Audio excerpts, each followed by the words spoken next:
सिर्फ मुझे ही नहीं, पूरे देश को निराशा हुई है। यहां कहा गया कि ये देश के इतिहास का पहला चुनाव था जिसका मुद्दा संविधान की रक्षा था। मैं जरा उन्हें याद कराना चाहता हूं, क्या अब भी ये फेक नैरेटिव चलाते रहोगे क्या? क्या आप भूल गए 1977 का चुनाव? अखबार बंद थे, रेडियो बंद थे, बोलना भी बंद था, और एक ही मुद्दे पर देशवासियों ने वोट किया था। लोकतंत्र की पुनर्स्थापना के लिए वोट किया था। संविधान की रक्षा के लिए पूरे विश्व में इससे बड़ा कोई चुनाव नहीं हुआ है। और भारत के लोगों की रगों में लोकतंत्र किस प्रकार से जीवित है, वो 1977 के चुनाव ने दिखा दिया। लेकिन आप गुमराह कर रहे हो देश को। मैं मानता हूं कि संविधान की रक्षा का वो सबसे बड़ा चुनाव था, और उस समय देश की विवेक बुद्धि ने संविधान की रक्षा के लिए उस समय सत्ता पर बैठे हुए लोगों को उखाड़ करके फेंक दिया था। और इस बार अगर संविधान की रक्षा का चुनाव था तो देशवासियों ने संविधान की रक्षा के लिए हमें योग्य पाया है। संविधान की रक्षा के लिए देशवासियों को हम पर भरोसा है। कहां अगर संविधान की रक्षा कोई कर सकता है तो यही लोग कर सकते हैं, और देशवासियों ने हमें जनादेश दिया है। आदरणीय सभापति जी,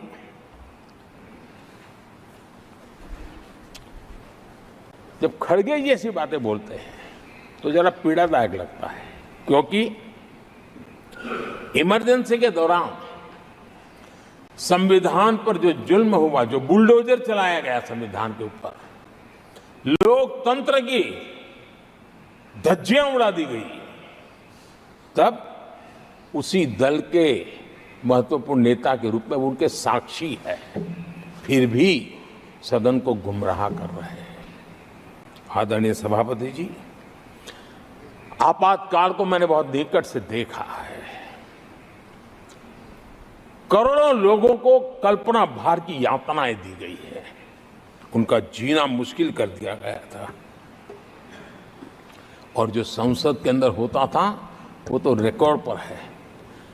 भारत के संविधान की बातें करने वालों को मैं पूछता हूं, जब आपने लोकसभा को 7 साल चलाया था, लोकसभा का कार्यकाल 5 साल है, वो कौन सा संविधान था जिसको लेकर के आपने 7 साल तक सत्ता की मौज ली और लोगों पर जुल्म करते रहे?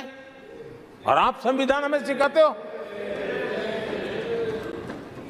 आदरणीय सभापति जी,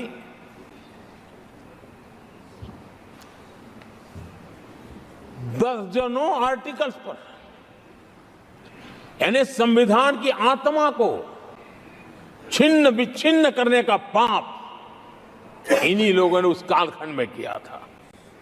38वां, 39वां और 42वां संविधान संशोधन, और उस संशोधन में यानी मिनी कॉन्स्टिट्यूशन, यानी मिनी कॉन्स्टिट्यूशन के रूप में कहा जाता था। ये सब क्या था? आपके मुंह में संविधान की रक्षा शब्द शोभा नहीं देता है। ये पाप कर करके आप बैठे हुए लोग हो। इमरजेंसी में पिछली सरकार में 10 साल ये कैबिनेट में थे खड़गे जी, क्या हुआ था? प्रधानमंत्री संवैधानिक पद है, प्रधानमंत्री के पद के ऊपर एनएसी बैठ जाना, ये कौन से संविधान में से लाए थे व्यवस्था? किस संविधान में से बनाया था आप लोगों ने? आपने देश के प्रधानमंत्री पद की गरिमा को चकनाचूर कर दिया था, और रिमोट पायलट बनकर के आप उसके माथे पर बैठ गए थे।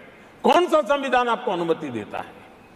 आदरणीय सभापति जी, जरा ये बताएं हमको, वो कौन सा संविधान है जो एक सांसद को कैबिनेट के निर्णय को सार्वजनिक रूप से फाड़ देने का हक दे देता है? वो कौन सा संविधान था? किस हैसियत से फाड़ा गया था? आदरणीय सभापति जी, हमारे देश में लिखित रूप में प्रोटोकॉल की व्यवस्था है। राष्ट्रपति, उपराष्ट्रपति, प्रधानमंत्री, स्पीकर सब कैसे कहां होते हैं? कोई मुझे बताएं कि संविधान की मर्यादाओं को तार तार करके प्रोटोकॉल में एक परिवार को प्राथमिकता कैसे दी जाती थी? कौन सा संविधान था? संवैधानिक पदों पर बैठे हुए लोगों बाद में, एक परिवार के लोग पहले। कौन से संविधान की मर्यादा रखी थी आपने? और आज संविधान की बातें करते हैं, संविधान लहराते हैं, जय संविधान कहते हैं। अरे आप लोग तो India is Indira, Indira is India के नारे लगा करके जिए हो। आपको संविधान की कोई आदर भाव कभी व्यक्त कर नहीं पाए हो। आदरणीय सभापति जी, मैं बहुत गंभीरता से कह रहा हूं कि देश में कांग्रेस संविधान की सबसे बड़ी विरोधी है। उसके जहन में